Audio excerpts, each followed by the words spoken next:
CBS News is Katie Couric, anchor and managing editor of CBS Evening.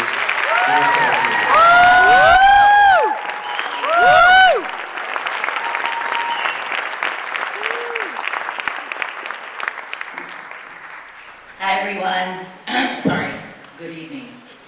Receiving this award is such an honor, but it's really a special honor this year because the CBS Evening News has just celebrated its 60th anniversary as television's first network newscast, and lo and behold, this dinosaur still has legs. When the program began in the spring of 1948, the network was actually just 3 stations: New York, Philadelphia, and Baltimore. Douglas Edwards was the anchor, and Don Hewitt, yes, that Don Hewitt, was the producer, and they were literally inventing network television news as they went along. It was truly an amazing time. In his latest years, Doug Edwards often told the story of a woman coming up to him one day and saying, "Mr. Edwards, you know, you really should write a book." He told her he might get around to that someday, and perhaps it would be published posthumously, to which the woman replied, "I hope so, and the sooner the better." But the history of CBS News, of course, goes back to the old medium of radio, and the man for whom this award is named, Edward R. Murrow. His image greets all of us every day on a plaque in the CBS lobby, and his spirit, legend has it, walks the hallways. I don't know about that because so far I still haven't run into him, but I can say with some degree of certainty, the standards of excellence Murrow set are still part of the foundation of CBS News as we try every single day to live up to them. As you saw a few minutes ago, or if you've heard his remarks, Murrow candidly described the state of television when he addressed this meeting 50 years ago this week. It was an equally august and well-heeled crowd, though there was a lot more Brill cream in the room, and in the BB era, before Bloomberg, a lot more cigarette smoke as well. But Murrow's words resonate just as much today, just as much as they did then, when he spoke of television's power to teach, illuminate, and yes, even inspire. We hope we've done that during this incredible presidential election year. Whether it's our series Primary Questions or now Presidential Questions, in which the candidates are pried away from their stump speeches and talking points to answer a host of questions reflectively and spontaneously, and help us all understand who they are as people, not just politicians, or our special series Where They Stand, which explains the complexities of the candidates' positions in clear, understandable terms and reveals the impact these policies would have on average Americans. And I believe our interviews with Governor Sarah Palin gave Americans a much better idea of who she is, how she thinks, what she stands for, and how she sees the world.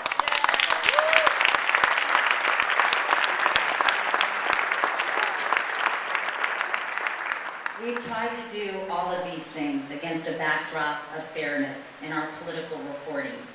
We've tried, as Murrow did, to be fair and objective. As you know, the networks were roundly criticized for trailing Senator Obama on his trip overseas, but let the record show that on the day I interviewed him in Amman, Jordan, we also arranged to interview Senator John McCain by satellite. And with all due respect to CNN, I think our political team of Bob Schieffer, Jeff Greenfield, Chip Reed, Dean Reynolds, Jim Axelrod, Nancy Cordes, Byron Pitts, and Cheryl Atkinson is not only the best political team on television, it's the best damn team in the galaxy. Edward R. Murrow said a lot of smart things, including this: anyone who isn't really confused really doesn't understand the situation. He could have been talking, of course, about the current economic crisis, and it's a shame he didn't have Anthony Mason and all the correspondents of CBS News explaining it to them. These are, as we've already heard, and all of us, of course, already know, challenging and confusing times for our country and our business. The landscape has shifted dramatically thanks to the explosion of cable and the internet. We're inundated with information, yet getting the truth seems to be harder than ever. Increasingly, commentary passes as journalism, and blogs have turned everyone into quasi-journalists with none of the responsibility of being fair or accurate. There continues to be, as Murrow talked about 50 years ago, the struggle between news divisions and our corporate parents for airtime resources and, of course, the ubiquitous bottom line. I'm sure he'd be as disillusioned and frustrated as ever with today's obsession with ratings and profits, sometimes over the quest for quality. Thank goodness, though, in this climate, all of us at CBS News have an extraordinary team led by our executive producer, Rick Kaplan. Rick is the heart of the newscast and has been an unfailing and unrelenting cheerleader. My mom always says everyone needs a cheerleader, and I'm so grateful that Rick has been mine, although I really don't like the way he looks in those little pleated skirts.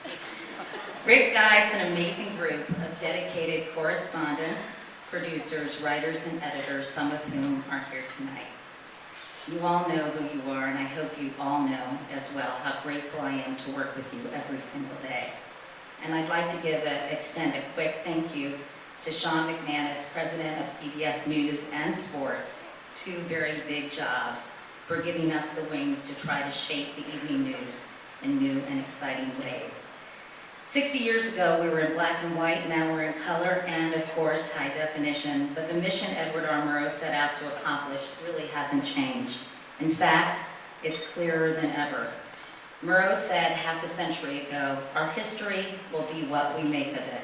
Hopefully, it will be one we'll all be proud of.